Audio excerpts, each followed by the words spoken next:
تلنگانہ کے سری رام ساگر پروجیکٹ مکمل، لبریز 40,380 کیوس سیلابی پانی کی آمد۔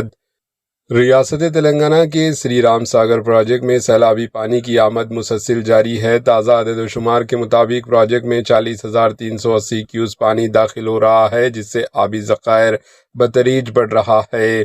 پروجیکٹ کی مکمل آبی سطح 1091 فٹ ہے، جبکہ اس وقت پانی کی سطح 1071.20 فٹ ریکارڈ کی گئی۔ اس طرح سری رام ساگر پروجیکٹ کی مکمل ذخائر کرنے کی گنجائش 80.5 ٹی ایم سی ہے، جبکہ موجودہ ذخائر 25.353 ٹی ایم سیز تک پہنچ چکا ہے۔ بالائی علاقوں میں مسلسل بارشوں کے باعث آنے والے دنوں میں پانی کی آمد مزید بڑھنے کا امکان ظاہر کیا جا رہا ہے۔ متعلقہ حکام صورتحال پر مسلسل نظر رکھے ہوئے ہیں۔ پیش ہے اس خصوص کی کچھ جھلکیاں۔ Bureau report, AHN news.